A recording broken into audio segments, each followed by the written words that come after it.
Hey, welcome back guys to Introduction to JavaScript course. Good to have you here. Who am I?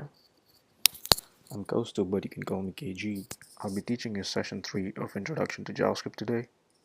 Before we begin, let's look at the session outline. We will continue our journey of learning the fundamentals of JavaScript programming in this session. We will learn conditional statements, loops, and functions. Again, as a reminder, if you have not taken HTML and CSS courses before, I'm going to strongly encourage you to do that because we will be dealing with HTML and DOM, that is the Document Object Model, from session 4 onwards.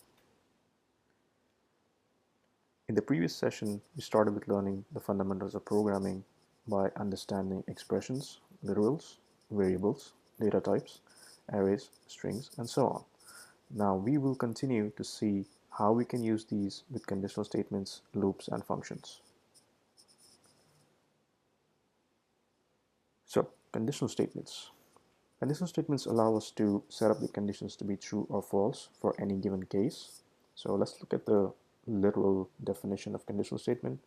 A conditional statement are features of programming language which perform different computations or actions depending on whether a programmer specified Boolean condition evaluates to be true or false. So these are pretty standard across multiple programming languages. There are very few programming languages which do not have conditional statements. So let's look at a few conditional statements.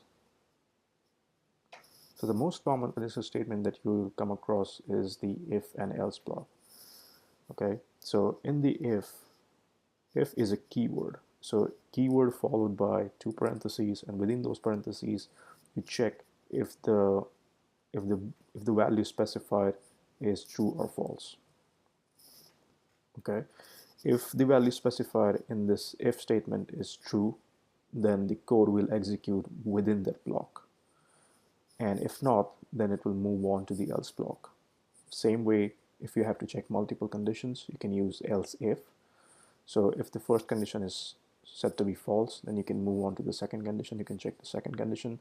If that does not work out, then you can always move into the else block. Another form of conditional statement is a switch case where you have multiple options to check. So we will cover both of these by looking at a few examples. Before we do that, we have to make sure we understand the comparison operators. So the difference between equal to, double equal to, and triple equal to, right? So this is a common mistake that people make that we'll see how they make it. We also have not equal, not identical, less than, greater than, less than equal to, greater than equal to. So we will actually cover all if not most of the scenarios in our examples. Okay, so the most important thing you have to understand is you don't have to mix up equal to, double equal to, and triple equal to. Let me go back to Visual Studio Code, or rather I go back to the Google Chrome and show you how this works. So let me open up Google Chrome. Let me open up a new window. Let me go to the developer tools. Clear out the console. Okay. So what do you think is a value for this statement?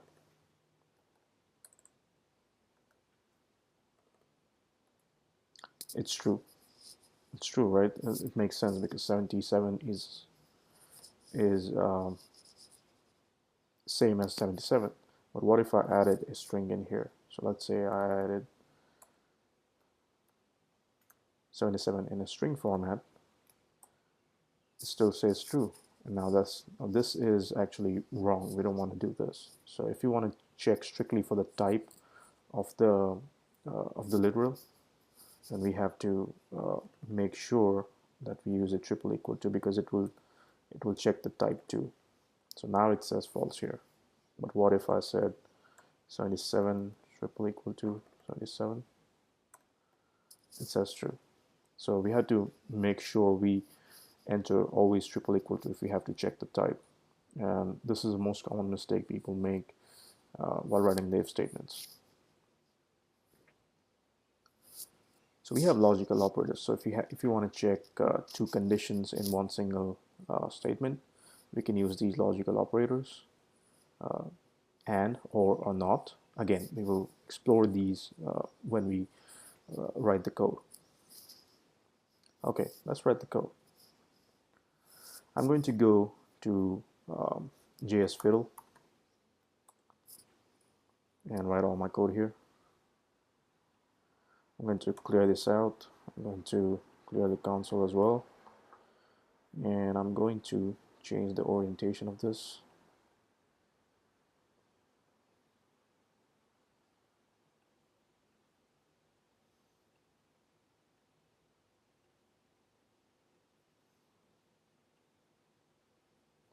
Okay, let me again clear this out. Alright, so what we want to do is to understand how if and else blocks work. So for this, let's consider a use case. So let's consider a student gets marks between a range of, let's say, 40 to 90, and based on how much marks he gets, we are going to give him a grade.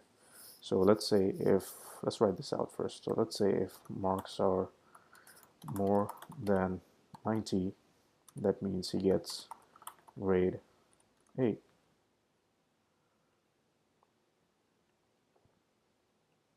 I cannot make this bigger. Okay, here we go. If marks are more than 80 but less than 90, we give them grade B. Okay, if marks are more than, let's say, 60 but less than 80, that's grade C. And let's say marks less than 60, we consider him failed. Okay, so if you have to check for each and every condition, how would you do it? So let's first create a variable to hold our marks. So we'll say variable marks equal to, that's for testing purpose. Let's write out some marks here. Now we have to write an if statement. So we'll say if marks are greater than 90, we say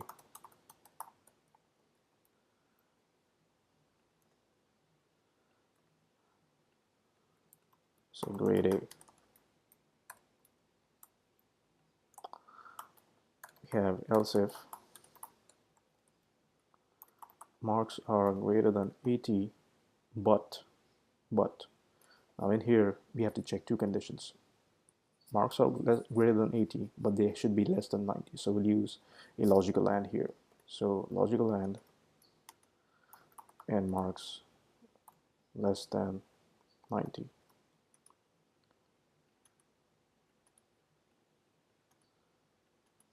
Okay, so for this we are putting in grade B. Same thing for C and D. Okay, so the next thing is marks are greater than 60. So marks are greater than 60 but less than 80. So that's grade C. And in here we just have to check for one condition, that is marks are less than 60. So I can just remove this. And we say fail. All right, so now let's run this and we will see. So we get a grade A, right? So let's say marks are 75. We get a grade C. Okay. What if we get marks like, let's say 100? What would be the use case in here? Again, you get grade A because we haven't specified the upper limit for the marks, but it's fine. Now we have to check for something really interesting. So what if a student gets marks as equal to 60, what happens then? So let's check it out. We get grade C, right? But we said that marks are less than 60, so that's why we grade C. But what if we say marks are equal to 80?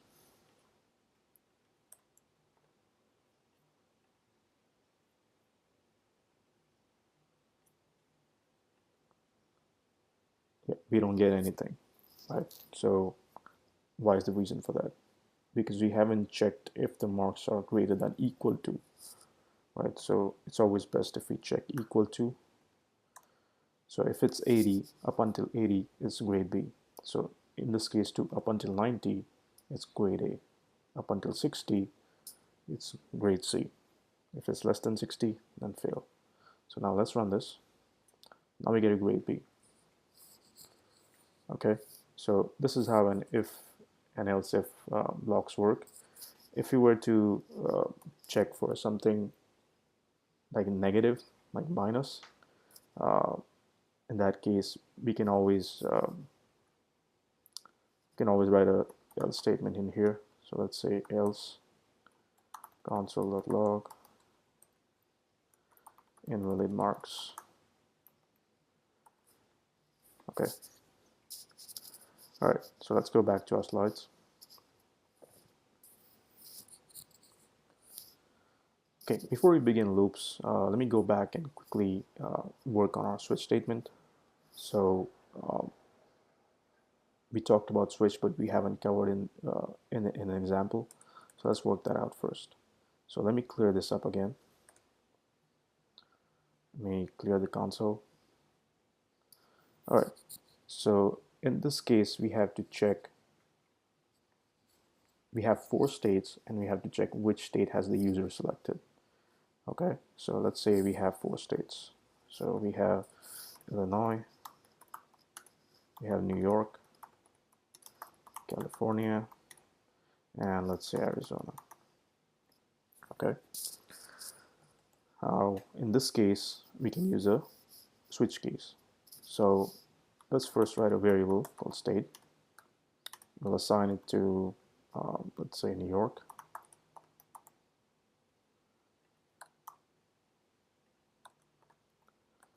Okay.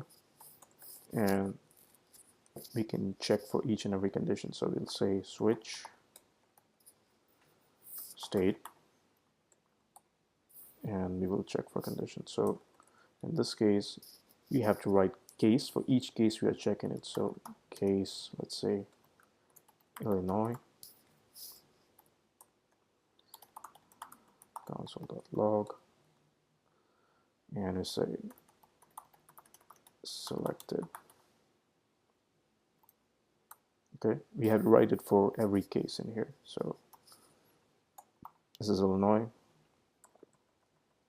We'll have New York.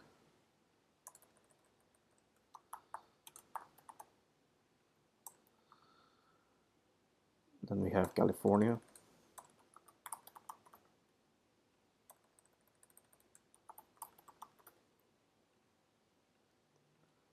And let's write for Arizona.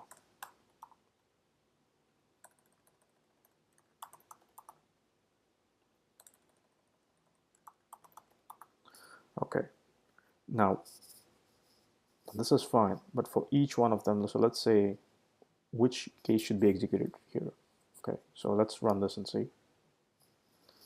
So it says New York is selected, California is selected, Arizona is selected. So there's obviously a bug in here. I'll tell you what the bug is, but you notice Illinois is not selected. You know why? Because the state is not Illinois, right? Let's type in Illinois here. And let's run this. All of the states are selected. The obvious bug in here is we have to break the loop when we figure out the best use case. So let's say if I type in Arizona, it will just show Arizona. It just shows Arizona because these conditions are not true, right? So once we are done by checking the case, we have to break in. So there's the break keyword that comes in handy. And you can use this for all of the loops. Otherwise, the loops can go into an infinite mode. Okay, so I'm going to type in break, and I'm going to run. It says Arizona, great. Let's now check New York again. We should only get New York now, not the other ones. So I say run, and I just get New York. Let me clear this out first. Let's check out California. Say run, and I get only California. I don't get Arizona because I added a break in here. Now, what if we add some other state, let's say like Kentucky? What happens then? Nothing happens because we need to specify this condition that if the state is not within these four, we have to write a default case. So we have to write a default, and we'll say console.log, say wrong state selected, and we write a break in here too. We don't have to write a break in here, but it's always a good practice. So let's run this. It says wrong state selected. What if we add Wisconsin? We don't have a condition of Wisconsin in here, so it will again log out the condition, the statement in the default condition. So we say wrong state selected. So this is how a switch block works, or switch statement works. Let's go back and look at loops. Okay, so this is a literal definition of loop. Loop is a computer program that keeps on repeating itself until a specified condition is reached. So for example, let's say you have your goals, right? So you want to achieve something in life and you're working hard towards it. And unless and until you achieve that goal, you'll be repeating the same behaviors again and again and again and again. That's the easiest example of a loop. Okay. So these are the three kinds of loop. One is the for loop that we will actually see through code later on. The next ones are while and do while. So while loop is pretty interesting. We write a block of code if the condition is true, and until the condition is true, the loop keeps on executing. Do while is something a bit similar, but in case of while, if the condition is false, we won't go inside the while block.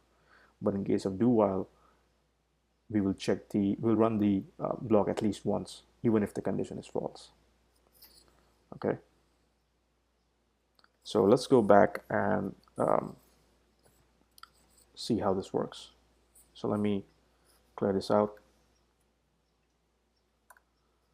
Clear the console as well.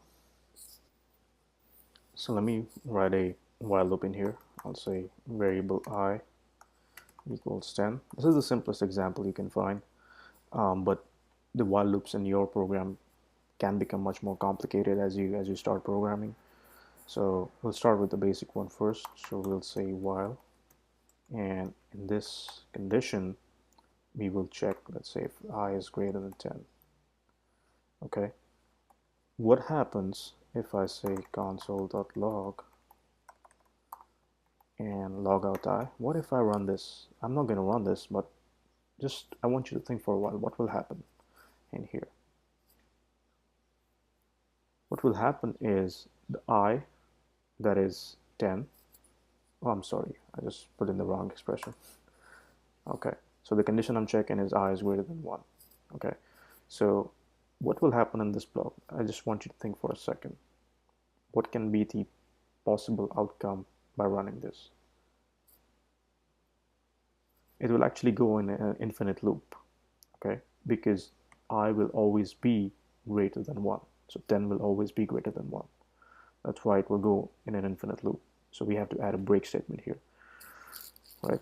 But I'm not going to do that. What I want to do is I want to reduce the value of I for by 1 every time the loop runs. So I'll say I minus minus. Okay, and let me run this. Now I get a value here. Say 10, 9, 8, 7, 6, 5, 4, 3, 2. but I don't get 1 because it says I is greater than 1. It's not greater than equal to. If I was say equal to, it would give me 1 as well. Okay, so the loop has run 10 times and it has always checked if I is greater than equal to 1. Right, so if it were like let's say 20, we get 20. Okay, so we check the Boolean value of anything that is in here, if it's a true or false, and we run the loop. At the moment it becomes false, we stop running. Okay, and there are certain times when the value always is true, and the loop may run on forever and forever. So that's what creates an infinite loop. Okay, so this was while statement. Let's write do while. So let me write an example. Let me create an array. So I'll say var array equals let's say 2, 45, 9, and let me loop through this array. Okay, so what I will do is I want anything that is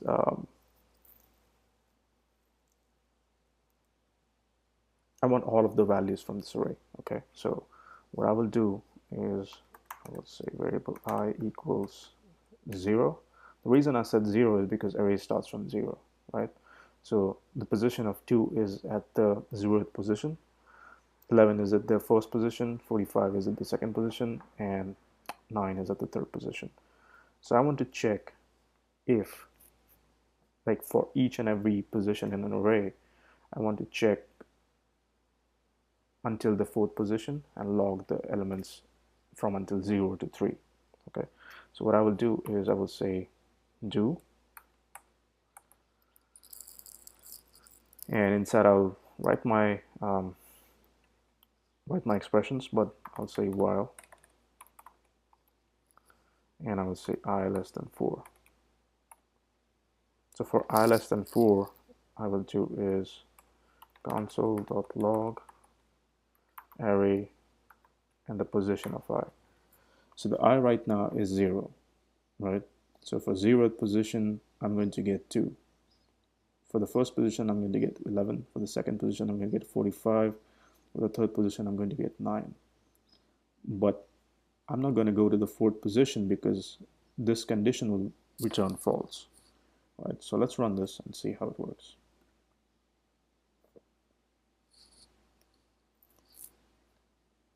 Oops, I think I missed something. I have to move this pointer here. So I'll just say I++.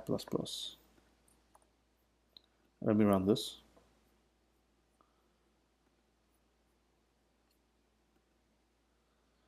Yeah, I think I ran that before, so it went into an infinite loop. Let me quickly reload the page.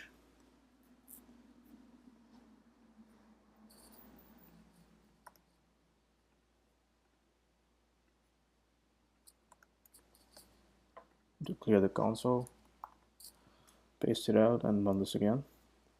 And here you go, I get all the positions here.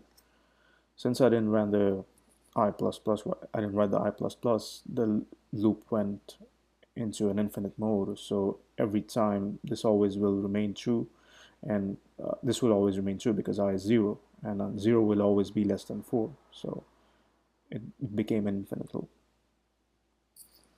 Okay. So now let's look at a for loop. Now for loop is a bit more interesting, right?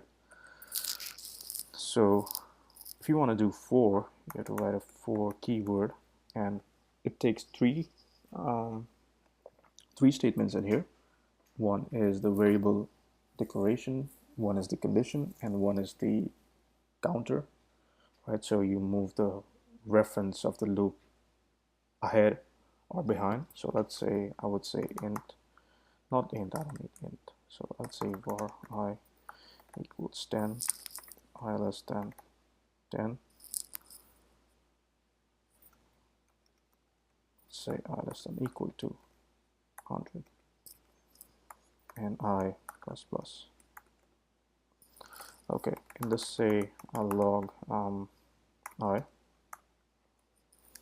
What do you think the value will be? So I'll log every number from 10 until 100. That's what will happen, because what will happen is the initial value of I is 10 right now, but once we get into the loop, this won't matter anymore. And what will happen is for every time the loop is run, we'll run an I plus plus, and we'll log out the value of I. Right, so let's run this,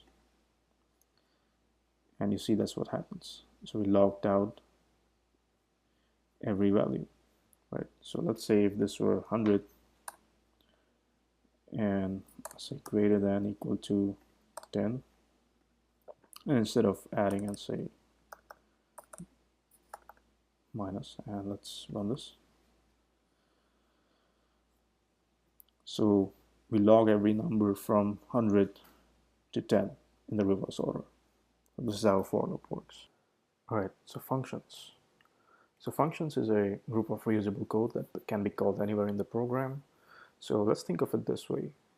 You have certain logic that you need to keep on executing again and again and again, and you don't want to write it every time you want to use it. So what you can do is you can write this block of code and reuse it wherever you want in the program. You can even have it in different files or on different server if you want, right?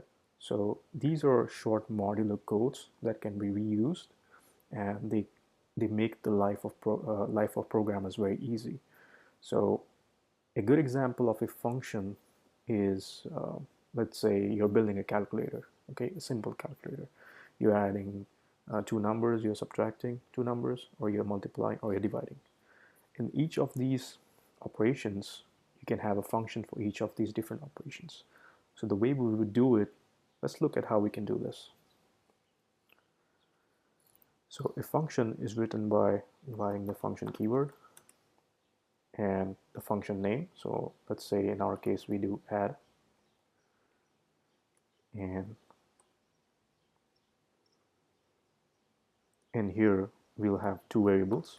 We'll say variable A equals 10, variable B equals 20, and let's have a variable for result.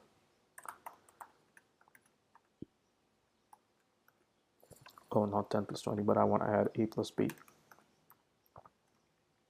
and I want to log this out. Oh, my mistake. Okay, so I've written this function. Now I have to call this function somewhere. So I'll just say add. Okay, and I will run it, and I get 30.